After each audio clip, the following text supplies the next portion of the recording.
Fala, leitores da Bíblia, tudo bem com vocês?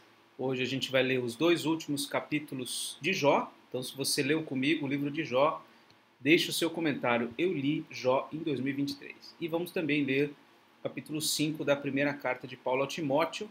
Mas antes, ficou pendente na última leitura essa expressão aqui de 1 Timóteo capítulo 4, versículo 10. Eu deixei aqui marcado em azul, onde está registrado o seguinte, que Deus é o Deus vivo, salvador de todos os homens, mas especialmente dos que creem. Aliás, o mais não tá aí, né? Eu vou ler novamente sem o mas. Salvador de todos os homens, especialmente dos que creem. Bom, tem duas possibilidades de interpretação aqui, de acordo com meu estudo aqui, que eu vou comentar com vocês. Primeiro, o entendimento de que Jesus ele é o potencial salvador de todos os homens e o real salvador de todos aqueles que creem. Então essa é uma possibilidade de interpretação, né? No sentido de que Jesus é o potencial salvador de todos os homens, mas ele é de fato salvador apenas daqueles que creem, né? Isso faz sentido? Faz sentido, porque de fato Paulo não defende em momento algum o universalismo, que é a doutrina equivocada de que todas as pessoas serão salvas no final das contas, né? O apóstolo Paulo não nos dá base para esse tipo de afirmação universalista, né? Então, mas sem dúvida o sacrifício de Jesus é suficiente para salvar todos, mas ele só é eficiente para salvar, ele só torna salvos aqueles que o Pai lhe deu, né? Então, isso se harmoniza bem com o contexto bíblico, tá? Porém, é possível aqui uma outra interpretação, né? Que é a seguinte, que a palavra aqui traduzida como Salvador é a palavra grega soter, e essa palavra ela pode significar Salvador no sentido redentor, né, de Cristo nos redimir, nos tirar das trevas, nos tornar filhos de Deus, mas a palavra soter também pode ter um significado diferente, significado de alguém que cuida, alguém que é o provedor, alguém que presta socorro, alguém que ajuda. Então, essa segunda possibilidade de interpretação seria a ideia de que Deus, ele é o cuidador de todos, ele socorre e ajuda todos, mas no sentido redentivo, ele é o salvador apenas de alguns, apenas dos que creem. Então essa é uma segunda possibilidade. Tá? Qual que eu prefiro? Acho que as duas são muito similares, né? E as duas carregam uma interpretação teológica. A segunda me parece mais interessante um pouco por conta de se basear aqui no significado da palavra grega traduzida por Salvador. Deus é o Salvador no sentido de cuidar, de prover, de socorrer a todos, mas ele é especialmente salvador no sentido redentor apenas dos que creem. Tá? Mas de fato essa é uma expressão um pouquinho complicada, mas está aqui a resposta. Eu creio que qualquer uma dessas possibilidades se harmoniza bem com a doutrina bíblica, com o conjunto da revelação bíblica, e de modo que nós não somos forçados a entender, a interpretar esse texto do ponto de vista universalista, que é o que muita gente tenta fazer. Isso não está certo, tá bom? Muito bem, vamos agora ao livro de Jó, capítulo 41.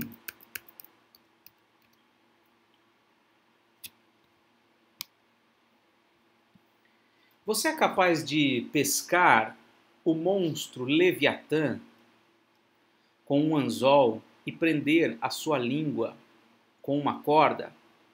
Leviatã é um animal que a gente não sabe exatamente qual seja, né, um animal muito poderoso.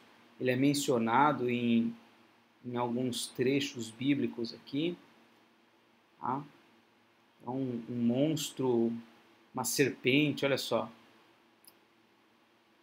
O Leviatã, uma serpente veloz, serpente sinuosa, um monstro no mar. Olha só, o texto de Isaías 27 nos esclarece um pouco mais a respeito desse animal. Então, você é capaz de pescar um monstro Leviatã com um anzol e prender a sua língua com uma corda? Você consegue passar uma vara de junco pelo nariz dele? Ou furar o queixo dele com um gancho? Por acaso ele lhe fará muitas súplicas? Ou lhe falará palavras brandas? Será que ele fará um acordo com você para que seja seu escravo para sempre? Será que você vai brincar com ele como se fosse um passarinho? Irá prendê-lo com uma corda para dá-lo às suas meninas? Será que os seus sócios o colocarão à venda ou irão reparti-lo entre os negociantes? Você consegue encher de arpões a pele dele? Ou cravar fisgas de pesca na sua cabeça? Põe a mão sobre ele. Você se lembrará da luta e nunca mais repetirá o gesto. Então Deus está mostrando, olha para o Leviatã, você não tem nenhuma condição de subjugar, de dominar esse bicho aqui. Você tem que ter medo dele, você tem que se afastar dele, você não tem condições de superá-lo. Parece que Deus toma esses exemplos, o Leviatã, o hipopótamo, como símbolos do seu próprio poder. Porque muitas vezes o ser humano tenta domesticar Deus. Isso é impossível. Você não tem como controlar o Todo-Poderoso, você não tem como julgar o Todo-Poderoso, você não tem como questionar as suas ações. Ele é Senhor, Ele é o Todo-Poderoso. Eis que a gente se engana na esperança que tem. Não é fato que alguém cairá por terra só em vê-lo? Ninguém é tão ousado que se atreva a despertá-lo. Quem então será capaz de se erguer diante dele, diante de mim? Olha aí o comparativo. Eu acabei de falar e é isso que ele está falando. Quem então será capaz de se erguer diante de mim? Quem primeiro deu algo a mim para que eu tenha de retribuir-lhe? Lembra? Romanos 11, 35. Pois o que está debaixo de todos os céus é meu. Então é isso mesmo que Deus está falando. Deus está tomando o exemplo do Leviatã, desses monstros grandiosos, para mostrar quem são vocês diante de mim. Quem vocês pensam que são para tentar discernir os meus propósitos, para achar que eu devo algo a alguém. Quem são vocês? Não me calarei a respeito das pernas do Leviatã, nem da sua grande força, nem da graça da sua compostura. Quem poderá virar a capa do seu dorso, ou lhe penetrará a dupla couraça? Quem abriria as portas da sua boca? Pois em roda dos seus dentes está o terror. As fileiras de suas escamas são o seu orgulho, cada uma bem encostada, como por um selo que as ajusta. A tal ponto, uma se junta à outra, que entre elas não passa nem o ar. Elas se ligam umas às outras, aderem entre si e não podem ser separadas. Cada um dos seus espirros faz resplandecer a luz, e os seus olhos são como os raios do amanhecer. Da sua boca saem tochas, faíscas de fogo saltam dela. Das suas narinas procede fumaça, como de uma panela fervente sobre juncos em chama. O sopro dele acende o carvão, da sua boca saem chamas. No seu pescoço reside a força, e diante dele salta o desespero. Suas partes carnudas são bem pegadas entre si, todas fundidas nele e imóveis. O coração dele é duro como uma pedra, firme como a pedra inferior de um moinho. Quando ele se levanta, os valentes tremem. Quando ele irrompe, ficam como que fora de si.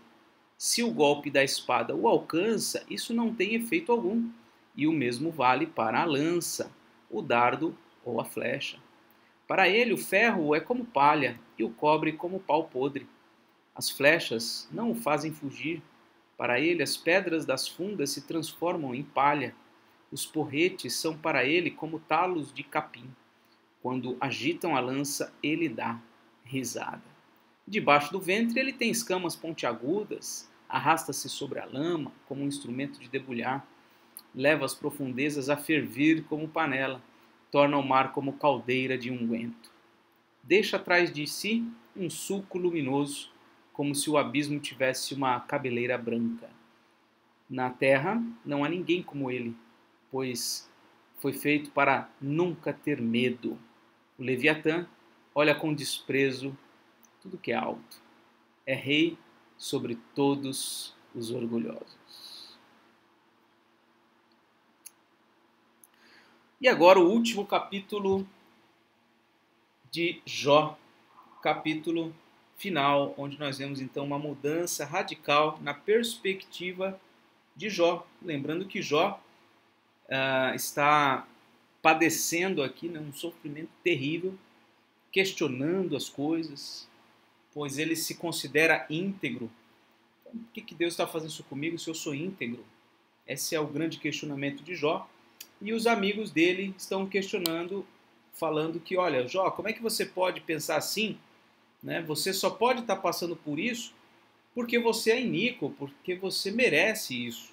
Então, ambos estão errados.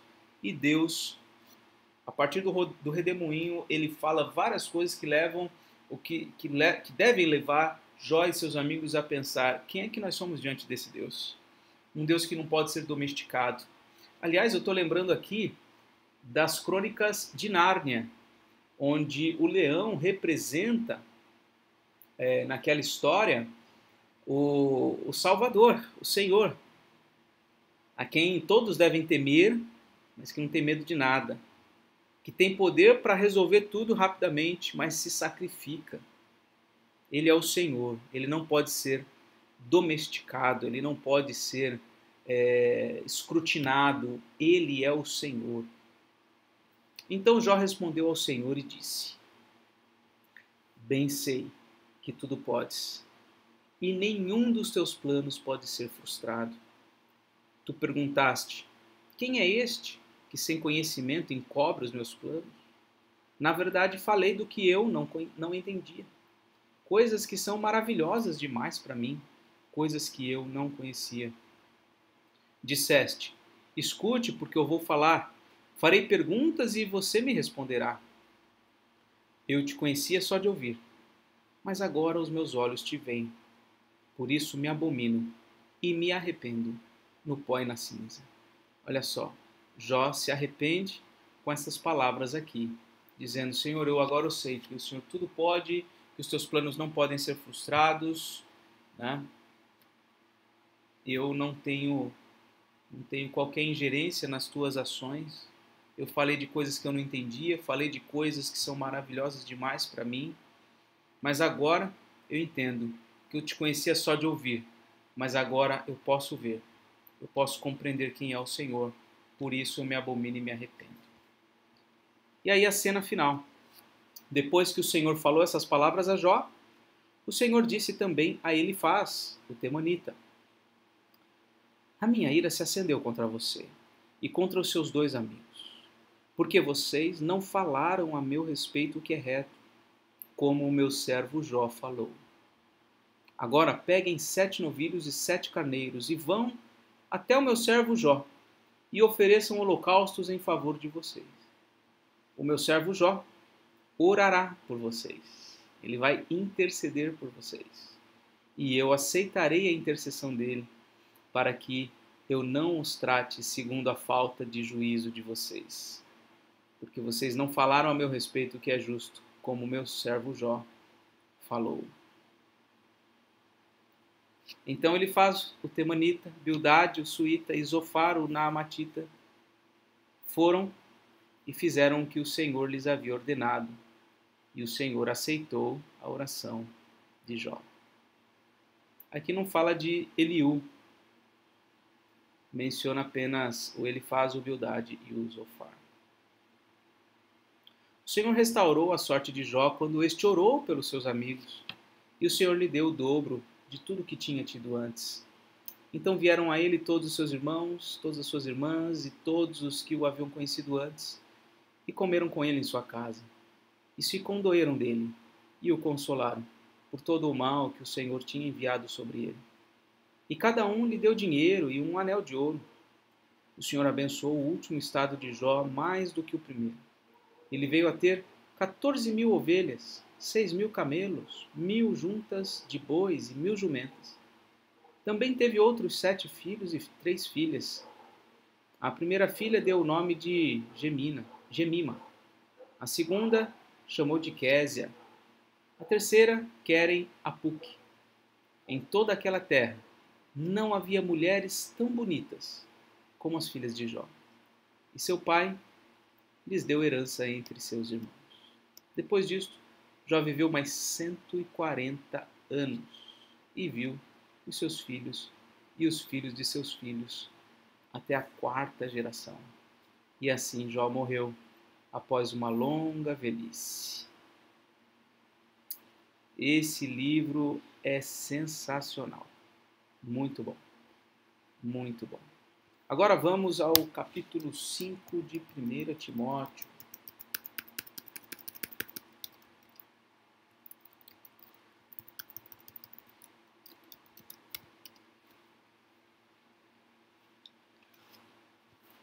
Paulo segue então falando para o jovem pastor Timóteo o seguinte: não repreenda um homem mais velho, pelo contrário, exorte-o como você faria com seu pai.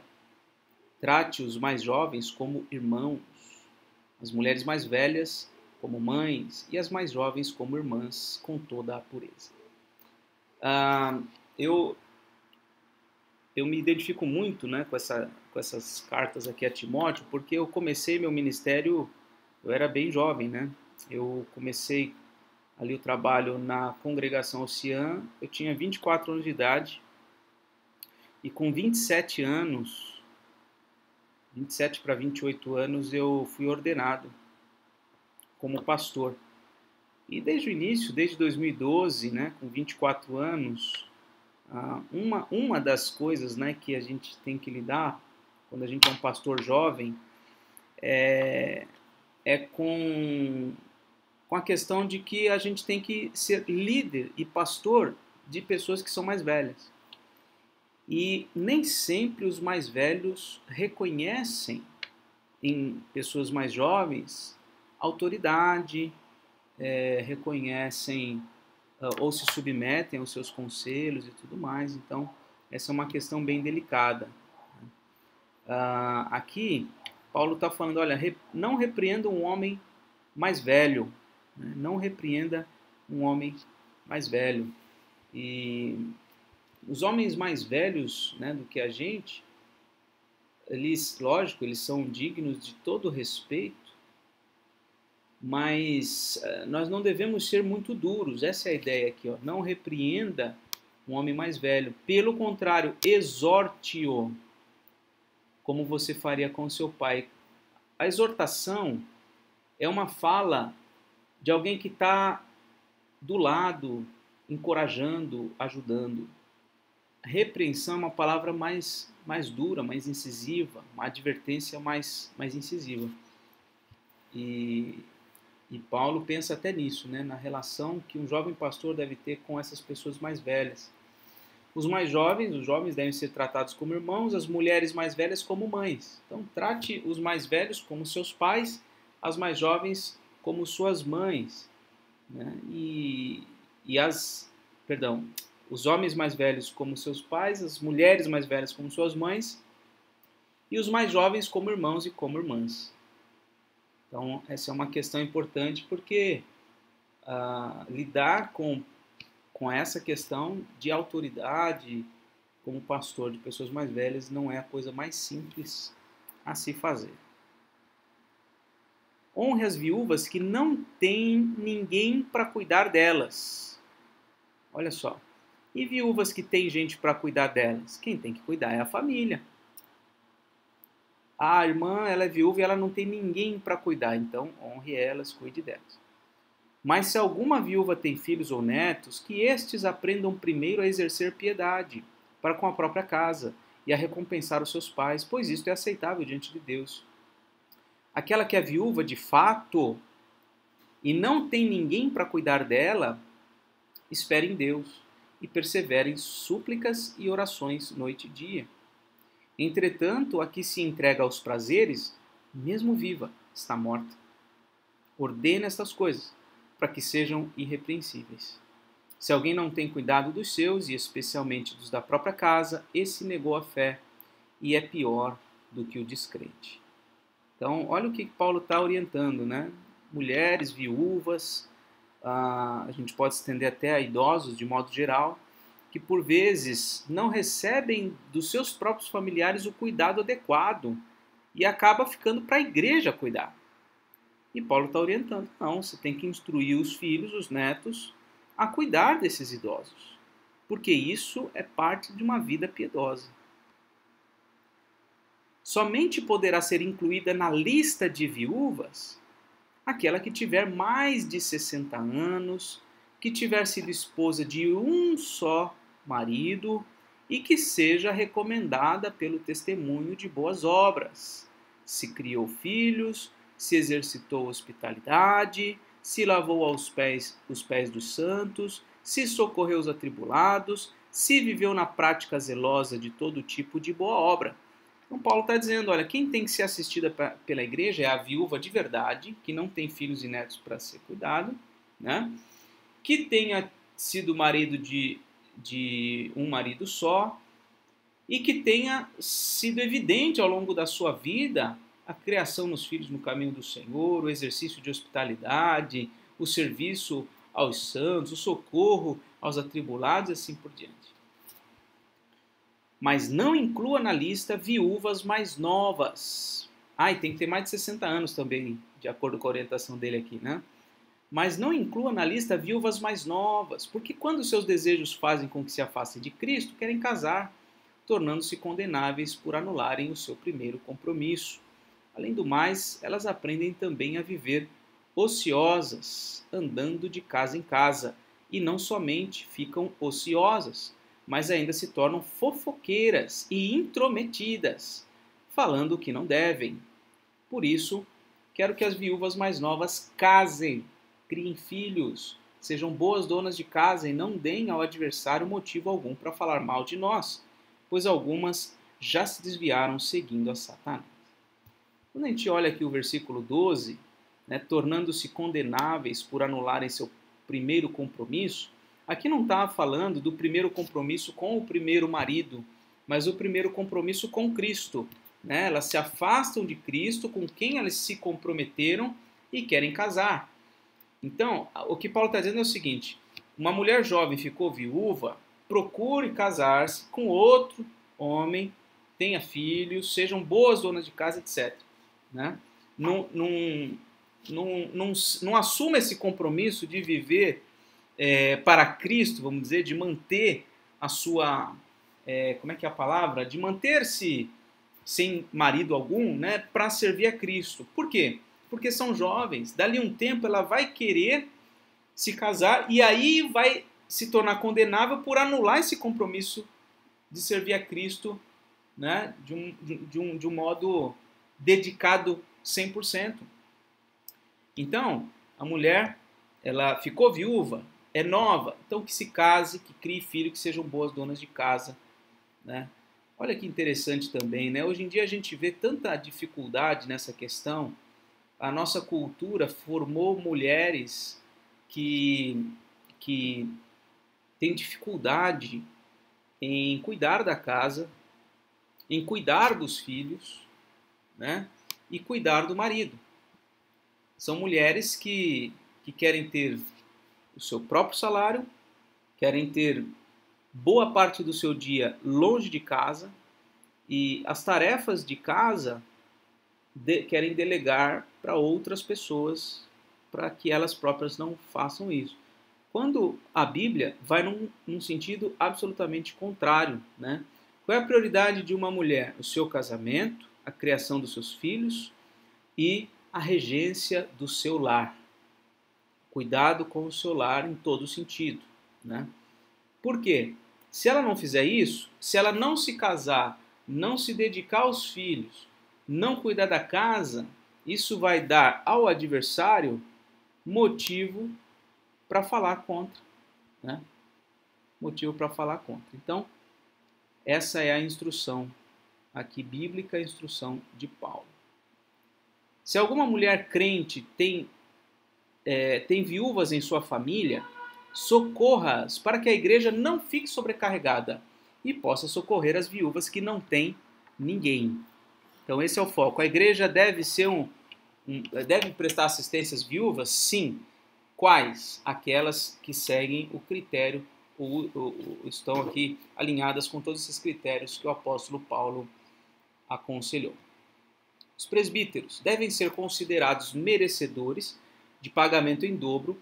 Os presbíteros que presidem bem, especialmente os que se esforçam na pregação da palavra e no ensino, pois a Escritura declara: não amordace o boi quando ele pisa o trigo, e ainda o trabalhador é digno do seu salário. Não aceite denúncia contra presbítero a não ser exclusivamente sob depoimento de 2 ou 3 testemunhas. Então, aqui, eu já mencionei isso, vou lembrar. Nós vemos aqui, nesse trechinho aqui, uma distinção entre os presbíteros. Não está selecionando. Tá? São presbíteros aqueles que se dedicam na liderança, na condução, no pastoreio da igreja. Mas dentre todos os presbíteros, tem alguns que cumprem um papel especial. Olha só, eles presidem bem, eles exercem a presidência sobre os outros presbíteros, né? E eles se esforçam na pregação e no ensino. É com base nisso que a Igreja Presbiteriana do Brasil faz distinção entre o presbítero regente e o presbítero docente. O presbítero docente é o pastor. É o pastor. Pode ser chamado de reverendo, é um pronome de tratamento, não é um título, é um pronome de tratamento. Então, estes que são pastores, que trabalham dedicado na obra do Senhor para o ensino, para a pregação, de forma eficaz, efetiva, dedicada, e que também, além disso, presidem sobre os outros presbíteros, e o presidente não é o que manda, o presidente é o que coordena as coisas, é o mediador naquela circunstância, né? Estes, segundo o apóstolo Paulo aqui, são merecedores, ou devem ser considerados merecedores, de pagamento em dobro. É isso que ele diz aqui. E ele usa os versículos do Antigo Testamento, olha. Por exemplo, esse aqui, de Deuteronômio 25, que diz que o boi, quando está pisando o trigo, ele não pode ser amordaçado, ele não pode ser impedido de se alimentar do trigo que ele está pisando, né? E o trabalhador é digno do seu salário, como também consta lá no Evangelho de Mateus e de Lucas. Tá? Então, essa é a instrução em relação a isso. Aqueles que presidem, aqueles que trabalham focando exclusivamente na pregação e no ensino da palavra, esses devem ser reconhecidos. E aqui uma questão mais: não aceite denúncia contra presbítero a não ser exclusivamente sob depoimento de 2 ou 3 testemunhas. Porque essas pessoas que estão na liderança, geralmente elas são mais visadas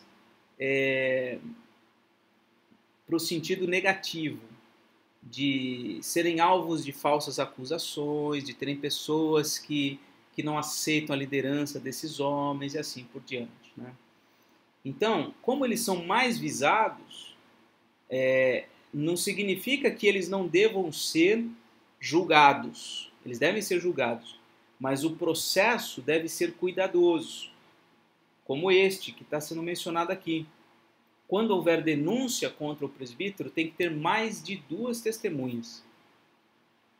Então, eu sou pastor, por exemplo, e tem um presbítero da igreja, e alguém vem e faz uma denúncia contra ele. Eu não posso receber essa denúncia se não tiver mais 2 ou 3 testemunhas que endossam aquela denúncia. Por quê? Porque eu não posso dar andamento a um processo contra um presbítero se não houver mais de 2 testemunhas, porque geralmente os presbíteros são mais visados em relação a isso, né? Não é uma questão complicada de se fazer, quando se de fato o presbítero caiu em pecado, facilmente 2 ou 3 testemunhas surgem, aparecem, dando, já por terem visto, por terem tomado conhecimento daquilo que foi praticado pelo presbítero, né? Então é um cuidado especial aí. É um foro privilegiado? Não chega a ser um foro privilegiado, tá? É apenas essa questão de que para se dar andamento a um processo contra um presbítero, é preciso que as provas contra ele sejam muito robustas, sejam testemunhadas por mais de 2 pessoas. Quanto aos que vivem no pecado, repreenda-os na presença de todos, para que também os demais temam, né? Então, é importante, por vezes, a repreensão pública. A gente tem muito essa coisa, não posso falar, o fulano fez isso, não posso exortar, não posso, deixa ele lá, Deus vai falar com ele, né? Eu não tenho nada a ver com isso. Não, o pastor, ele infelizmente, uma das partes difíceis do ministério é isso, repreender. Repreender. Às vezes a repreensão privada, ela já é suficiente, às vezes não. E a orientação de Paulo é: alguém que vive em pecado, ele precisa ser repreendido na presença de todos, para que os outros vejam e temam, no sentido de que os outros fiquem preocupados. Nossa, se eu fizer a mesma coisa, eu vou ser também repreendido em público. Quando a justiça é feita, o pecado é mitigado. Num contexto onde pessoas vivem em pecado e a justiça não é feita, qual que é a mensagem que está sendo pregada com isso? Que viver em pecado não é um problema tão sério, que as pessoas podem viver em pecado e não vai acontecer nada com elas. Muitas igrejas não tratam devidamente essa questão da disciplina, e aí o pecado vai se multiplicando, ninguém é repreendido, ninguém é disciplinado, nada acontece com ninguém, o pecado vai aumentando, e às vezes a única solução para uma igreja como essa é que caia uma bomba sobre ela e ela seja completamente destruída, para que surja de repente ali um renovo, né? Ali alguma coisa assim. Então, é preciso que o pecado seja tratado, senão ninguém vai ter problema nenhum em viver em pecado. Diante de Deus, de Cristo Jesus e dos anjos eleitos, peço com insistência que você guarde estes conselhos sem discriminação, nada fazendo com espírito de parcialidade. Olha só, o pastor não pode ser parcial, defender um e não defender o outro, agir de um modo diferente com um ou com o outro. Não tenha pressa para impor as mãos sobre alguém. Outro conselho. Às vezes os pastores querem, a toque de caixa, levantar obreiros, líderes na igreja. Isso não deve ser feito com pressa, né? Não seja cúmplice dos pecados dos outros, conserve-se puro. Não beba somente água. Olha aqui uma instrução para a saúde física, né? Não beba somente água, beba também um pouco de vinho por causa do seu estômago e das suas frequentes enfermidades. Os pecados de alguns são notórios, mesmo antes do juízo, mas os de outros só se manifestam mais tarde. O que ele está dizendo aqui? Olha, tem pessoas que vivem em pecado, que você até sabe que a pessoa está vivendo em pecado, mas isso fica oculto, não está tão claro assim. Então não dá para tratar, né? De alguns o pecado vai ser notório, você vai tratar. Outros, o pecado só vai se manifestar mais tarde, no dia do juízo. Não tem o que fazer. Do mesmo modo, também as boas obras se evidenciam, e aquelas que ainda não são manifestas não poderão ser escondidas. As pessoas que são boas, que fazem boas obras, isso vai se manifestar em algum momento. Então, terminou aqui o capítulo 5 de 1 Timóteo. E esse vídeo vai para o YouTube no dia 7. Ok? Fica assim, então. a leitura de hoje. Que Deus te abençoe. Um forte abraço e até mais, se Deus quiser.